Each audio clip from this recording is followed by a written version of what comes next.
राष्ट्रीय अध्यक्ष उदय सिंह जी, प्रदेश अध्यक्ष मनोज भारती जी, सरवर अली जी, कुशवाहा जी और प्रीतम सिंह जी हैं। आज की ये प्रेस कॉन्फ्रेंस कल जो इलेक्शन हुआ और उसके बाद जो रिजल्ट्स आए हैं उसी के सिलसिले में आज ये बुलाई गई है। तो मैं सीधे अपने राष्ट्रीय अध्यक्ष उदय सिंह जी से आग्रह करूंगा कि वो आपको संबोधित करें। धन्यवाद विदुर जी। नमस्कार दोस्तों, जैसा विदुर जी ने बताया, आज प्रेस कॉन्फ्रेंस है कि कल जो परिणाम आए हैं बिहार के विधानसभा चुनाव का, उसके संदर्भ में और जन स्वराज पार्टी को क्या कहना है। तो सबसे पहले बिहार की जनता को बहुत बहुत धन्यवाद, उनको बधाई हो। उन्होंने बढ़ चढ़कर इस 2025 के विधानसभा चुनाव में अपनी हिस्सेदारी दिखाई, जो लोकतंत्र के लिए बहुत ही अच्छा है। उसके बाद एनडीए को प्रचंड बहुमत पाने के लिए बहुत बहुत धन्यवाद और आने वाले दिनों के लिए उनको बहुत बहुत शुभकामनाएं। हमें और भी खुशी होती कि अगर ये एनडीए की प्रचंड बहुमत उनके सरकार द्वारा किए गए काम के आधार पर मिलता, लेकिन जैसा कि ये जग जाहिर है और जनसुराज का मानना है, ये मतदान जो हुआ है और ये जो उन्हें बढ़त प्राप्त हुई है, ये जो प्रचंड बहुमत उन्हें मिला है, ये खरीदा गया हुआ प्रचंड बहुमत है। पहली बारी देश में, हालांकि छोटे छोटे ऐसे प्रयास होते रहे हैं, लेकिन पहली बारी मेरा मानना है, हम लोग सबका मानना है और अधिकांश बिहार के लोगों का मानना है, बाहर के लोगों का मानना है।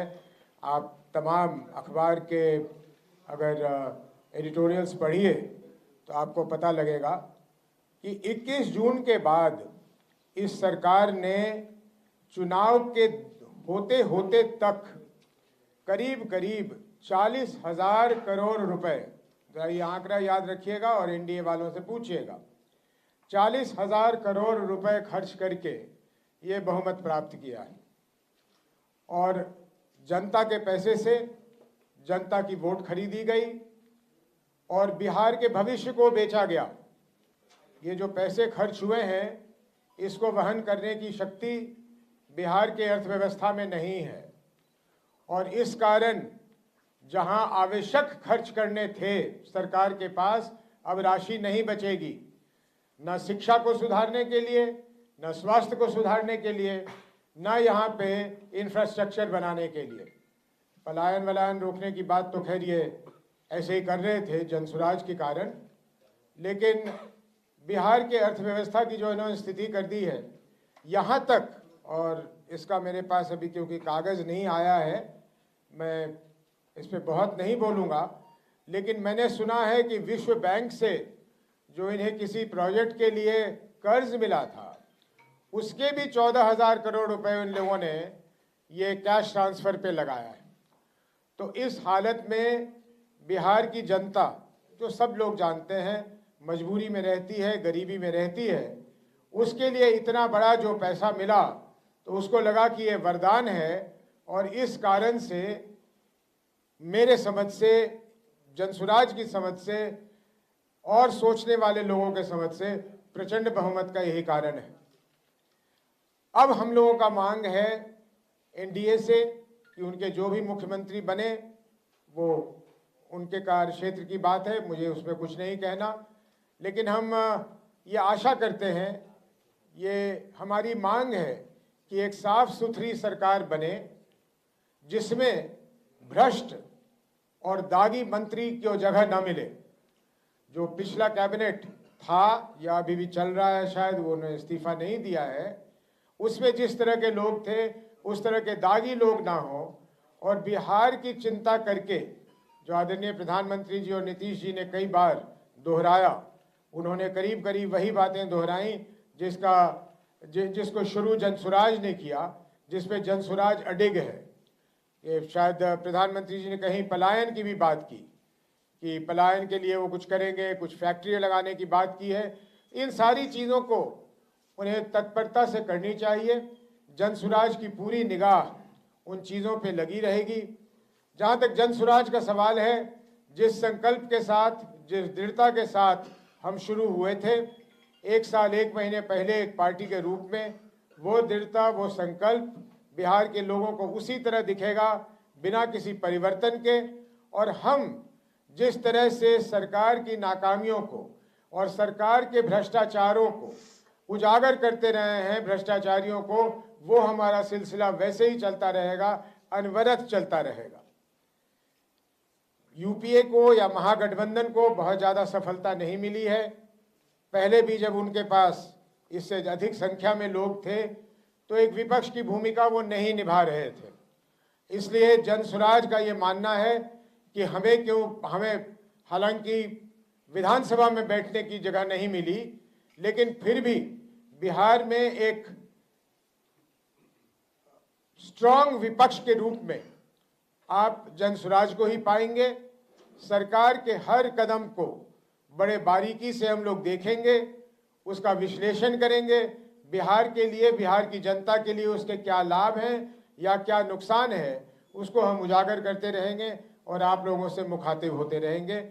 इतना ही कहना था। अंत में ये कह दूं कि एक दुखद समाचार है कि हमारे तरारी से जो प्रत्याशी थे चंद्रशेखर जी, चुनाव के कुछ दिनों पहले उनकी तबीयत बिगड़ गई और कल उनका निधन हो गया।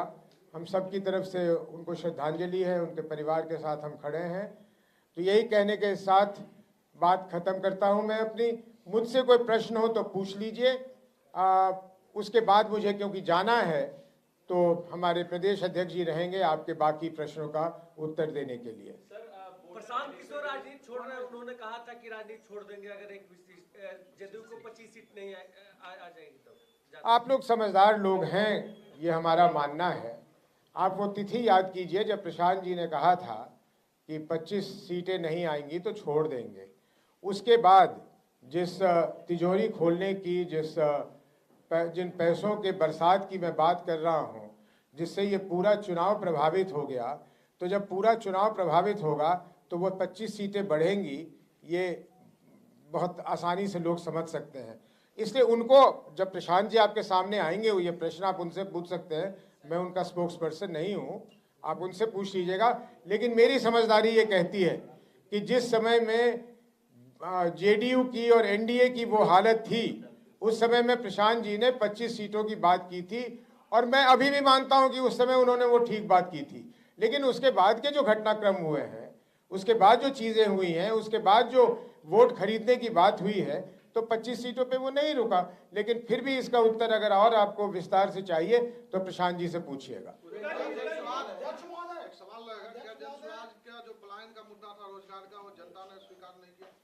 जनता ने बिल्कुल स्वीकार किया। अगर मैं सोच रहा था कि प्रदेश अध्यक्ष जी उसका उत्तर देंगे, लेकिन मैं बता देता हूं। देखिए, ऐसा है कि जनसुराज को निराशा है, हम हताश नहीं हैं। हमें वोट नहीं मिले तो हमारा ये पूछना है अपने आप से भी कि भाई हमारे वोट कहाँ चले गए। तो वोट यहाँ चले गए कि राजद के न आने के डर से हमारे जो वोट थे वो पिछले आखिरी के 2-3 दिनों में एनडीए की तरफ चले गए और इस कारण हमारे वोट हर जगह पे आपको बहुत ही कम दिखेंगे। हम खुद आश्चर्यचकित हैं कि आखिर ये वोट हमारे गए कहाँ। लेकिन वोट जाने का मुख्य कारण ये है कि राजद के आने के डर से, मैं महागठबंधन भी नहीं कह रहा हूँ, उसमें कांग्रेस से उतनी डर नहीं थी उनको, लेकिन राजद के ना आ जाने की वजह से, कि राजद ना आ जाए, उन्होंने वोट शिफ्ट किया। उसके अलावे दिल्ली में जो बम ब्लास्ट हुआ उसका बाकी का बिहार पे क्या असर पड़ा नहीं पड़ा मुझे मालूम नहीं, लेकिन क्योंकि मैं उस समय सीमांचल में था, वो मेरा गृह क्षेत्र है, इसलिए सीमांचल में उस बम ब्लास्ट का ध्रुवीकरण करने में काफ़ी ज़्यादा उसकी भूमिका रही है।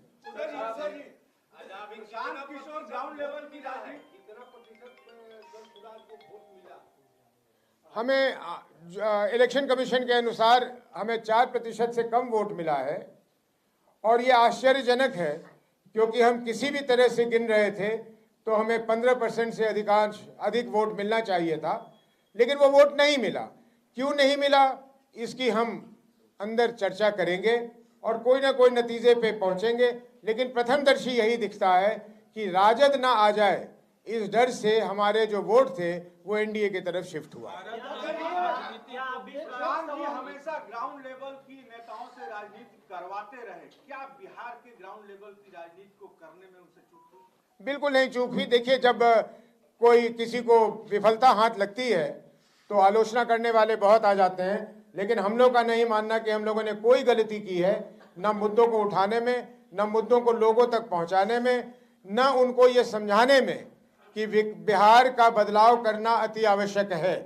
परंतु दो चीजें जो हुई, पहली बात तो जिस तरह से पैसों का ये बौछार हुआ जो मैं पहले ही बता चुका हूं, और दूसरी बात राजद के आने के डर से कि राजद ना आ जाए, वो जंगल राज कह लीजिए, जो भी राज कह लीजिए, हालांकि मैं नहीं मानता कि वो जंगल राज था, लेकिन लोगों के मन में वो भय था। और क्योंकि हमारी तरफ उन्होंने उस तादाद में मुसलमानों को आते हुए नहीं देखा, कम से कम बाहर से नहीं देखा, तो इसलिए जो हमारे दूसरे वोटर्स थे वो एनडीए की तरफ चले गए और हमारे वोट के प्रतिशत को कम किया। मेरा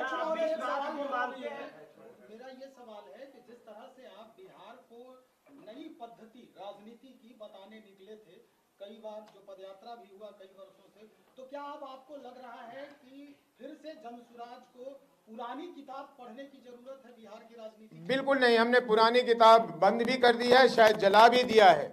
हम उसी किताब को पढ़ते रहेंगे। शायद पहले चैप्टर पे वापस जाना पड़े, जहां से हम शुरू हुए थे, जहां से प्रशांत जी शुरू हुए थे, हम बिल्कुल उसी पे चलेंगे। उसी की जरूरत है बिहार को। बिहार के लोग हमें बार बार कह रहे हैं कि हमें वही चाहिए।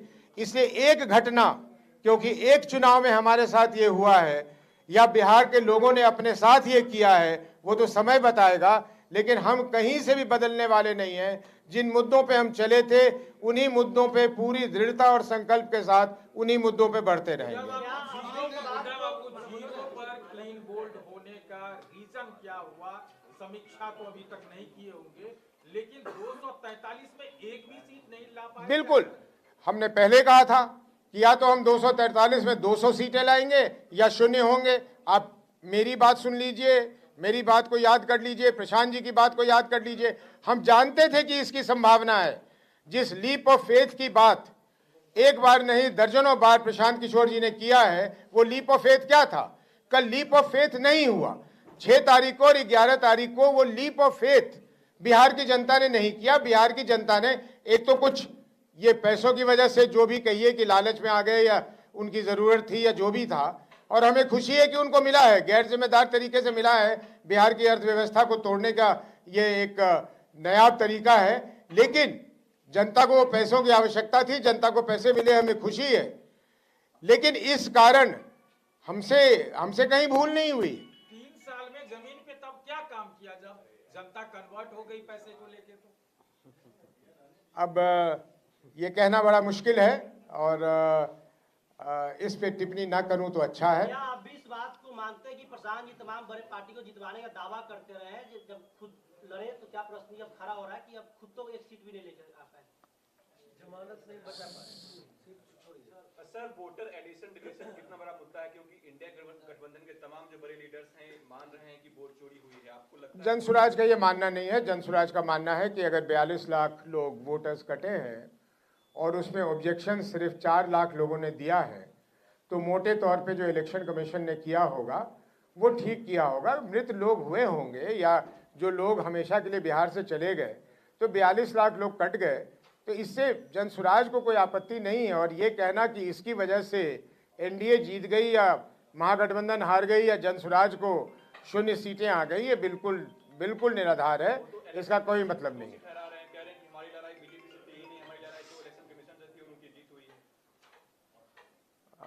अब ये उनका कहना है, ये वो कहें, लेकिन मेरा मानना है कि वो भी शायद इस चीज़ को नज़रअंदाज कर रहे हैं कि बिहार की जनता को चुनाव के बीच में ये पहली बार ही हुआ है और आप लोग इस पर रिपोर्ट नहीं कर रहे हैं कि आचार संहिता लगने के बाद तक पैसे जाते रहे, चुनाव के पूर्व संध्या तक पैसे जाते रहे लोगों के अकाउंट में।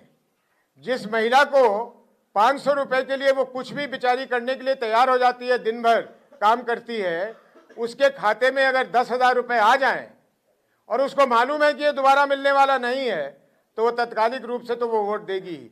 तो मेरे ख्याल से महागठबंधन वालों को भी इस तरफ ध्यान देना चाहिए। जनसुराज की ये राजनीतिक यात्रा क्या जारी रहेगी? अध्यक्ष जी, आप उसको मुद्दा आप नहीं बनाकर मानते हैं? 10,000 रुपए जो चुनाव के बीच में बढ़ता रहा, इसको मुद्दा, इस नैरेटिव को आप नहीं भुला पाए, ये मानते हैं?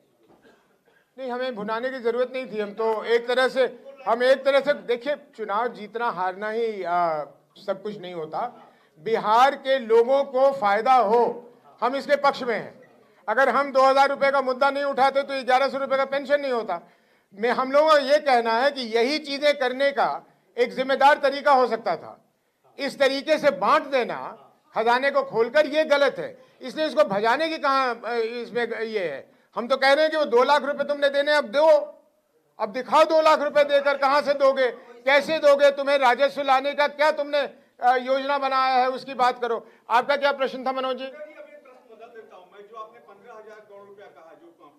40,000 करोड़ रुपए, 14,000 करोड़ रुपए विश्व बैंक के। अब आप लोग कैसे घेरेंगे जनसुराज एक राजनीतिक पार्टी होने के नाते, क्योंकि 70,000 करोड़ रुपए का भी जरा कुछ समय दे दीजिए, नया मंत्रिमंडल बन जाने दीजिए, ये क्या नीति लाते हैं, इनकी क्या पॉलिसी होती है, इन्हें बता देने दीजिए। हम सरकार में नहीं है ना, सरकार को अपने कदम उठा लेने दीजिए, फिर तो हम उन पे कुछ बोलेंगे। लेकिन मैंने ये कह दिया, आपका पहला प्रश्न था, उसका उत्तर दे दूं। जैसे जनसुराज चल रही थी उसी तरह चलेगी। और सबसे बड़ा मुद्दा, जिस तरह से हम प्रखर रूप से भ्रष्टाचार के मुद्दों को उठा रहे थे, उसी तरह उठाते रहेंगे। जिन बाकी लोगों को अगर इन्होंने मंत्रिमंडल में उन लोगों को लिया जिनके बारे में हमारे पास सूचना है, तो उस सूचना को फिर सार्वजनिक करेंगे। ये आप लोगों के सामने बोल देता हूं, कहीं ऐसा ना सोचे कि चुनाव खत्म तो वो बात खत्म, बिल्कुल नहीं खत्म। भ्रष्टाचार नहीं होने देंगे, भ्रष्टाचार पे हमेशा रोक लगाएंगे, भ्रष्ट लोगों को उजागर करेंगे, चाहे वो अफसर हो या राजनेता हो।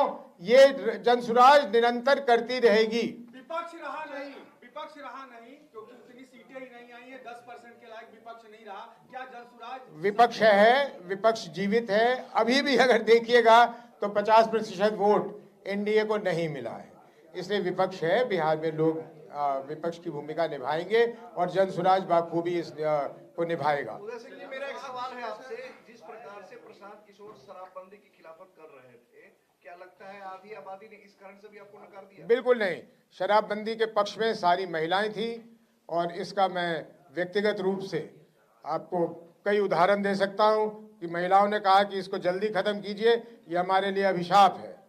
क्योंकि हमारे घर में सूखे नशे की इतनी ज़्यादा प्रचलन हो गई है और जो शराब सस्ती में हुआ करती थी वो महंगी शराब मिलती है और लोग महंगे दर पे वही शराब खरीदते हैं। जितना इसके कारण भ्रष्टाचार है उसकी कोई सीमा नहीं है, इसलिए ये कारण नहीं है।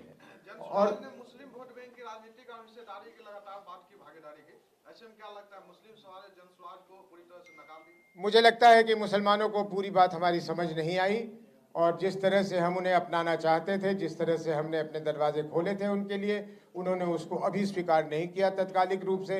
हमारी प्रयास जारी रहेगी और मुझे कोई संदेह नहीं है कि देर सवेर मुसलमान भाई भी देखेंगे कि जनसुराज के साथ चलने से उनका ही लाभ है। मुझे सर बस संक्षेप में बात एक पूछना चाहूंगी, सुमेधा बीबीसी से जी। दो अगर आप फैक्टर्स बता दें संक्षेप में बस हमें, कि क्या वो 2 फैक्टर्स रहे हैं सबसे बड़े रूप से जो आपको लग रहा है कि जिसकी वजह से खाता नहीं खुल पाया है? बिल्कुल, मैं दोनों फैक्टर आपको बता देता हूं। पहला और इमीडिएट फैक्टर जो था वो इस तरह का लारगैस का बांटना, ये जो 40,000 करोड़ रुपए बांटे गए हैं, इसका हमारे लिए बहुत खराब परिणाम मिला है और मुझे लगता है कि महागठबंधन के लोग भी इससे प्रभावित होंगे। आज न कल उन्हें भी ये समझ आने लगेगा कि जिस तरह से महिलाओं ने, जिनके खाते में ये पैसे गए हैं, और अगर आप वोट की परसेंटेज को देखिएगा तो करीब करीब 72% महिलाओं का इसमें भागीदारी है। तो हम लोगों का ऐसा मानना है कि तत्कालिक, क्योंकि उन्हें तुरंत पैसे मिले, उन्होंने इन पैसों से एनडीए की तरफ वोट किया है। ये पहली बात। दूसरी बात, जनसुराज की जो वोट बैंक थी वो चाहती थी कि एक विकल्प मिले, लेकिन वो कतई नहीं चाहती थी। जनसुराज को चाहने से ज़्यादा उनकी चाहत ये थी कि आरजेडी के लोग महागठबंधन में भी मैं फर्क कर रहा हूं, उन्हें कांग्रेस से उतनी परहेज नहीं जितना उन्हें लालू जी और आरजेडी और तेजस्वी जी से परहेज है, ऐसा हम लोगों का मानना है। और इस कारण जब उन्होंने देखा कि हमारे साथ बहुत बड़े तादाद में मुसलमान भाई खड़े नहीं हुए हैं और उनको हम विश्वास नहीं दिला पाए, जिसको हम अपनी विफलता कहिए तो मैं मानने को तैयार हूँ, राष्ट्रीय अध्यक्ष हूँ, ये स्वीकार करता हूँ कि हम उन्हें ये विश्वास नहीं दिला पाए कि बिना मुसलमान के भी अगर वो सारे लोग हमें मत दे दें तो हम बहुत अनेकों सीटों पर कामयाब होते। तो क्योंकि वो नहीं कर पाए, इसलिए उन लोगों ने कैलकुलेट करके ये कहा कि भाई जनसुराज को वोट देने से हम आरजेडी के आने के चांस को बढ़ा रहे हैं और इसलिए हम इस बार सेफ्टी के लिए एनडीए को वोट दे देते हैं। ये मुख्य दो कारण हम लोगों को प्रथमदर्शी रूप से समझ आया है। लेकिन मैं साथ में जोड़ दूं, बहुत सारी चीज़ें हैं जिसको और महीनी से गहराई से देखने की ज़रूरत है और इस पर हम लोग जब चर्चा कर लेंगे तो कुछ दिनों बाद शायद और विस्तार से हम आप लोग को बता सकें। धन्यवाद, थैंक यू। और कोई प्रश्न हो तो प्रदेश अध्यक्ष जी करेंगे। आई डोंट थिंक, मुझे नहीं लगता है कि आप में से किसी और के पास कोई प्रश्न है, लेकिन मैं केवल एक बात ऐड करना चाहूंगा। जनसुराज के अपने सारे कार्यकर्ताओं को जो बिहार भर में हमारे साथ हैं, उन सबको मैं ये भरोसा दिलाने के लिए आया हूँ, यहाँ ये बात कह रख रहा हूँ कि जनसुराज अपने निर्धारित मार्ग पर चलती रहेगी।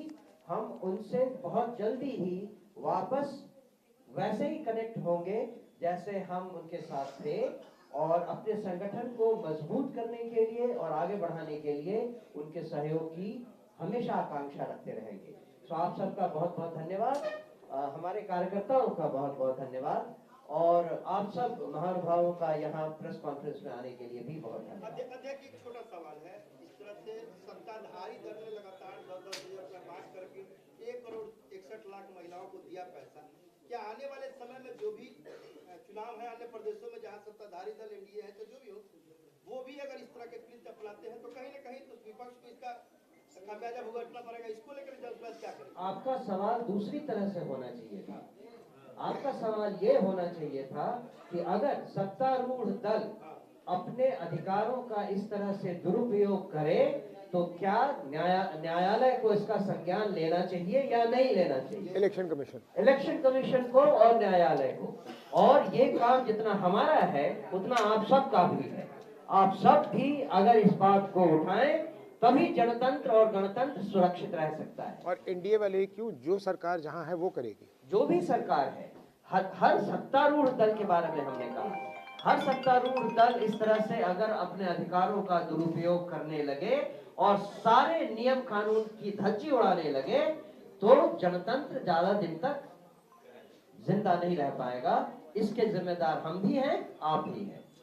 धन्यवाद। अध्यक्ष जी, बड़ा अच्छा मौका है, अगले साल जो पंचायत का चुनाव है, क्या आप अपने कार्यकर्ताओं को वहां उस रूट तक उतार के पंचायत में भी जाना? हमारे संगठन पंचायतों तक बनना है, लेकिन पंचायत इलेक्शन में हम किस हद तक अपनी भागीदारी लेंगे इसके बारे में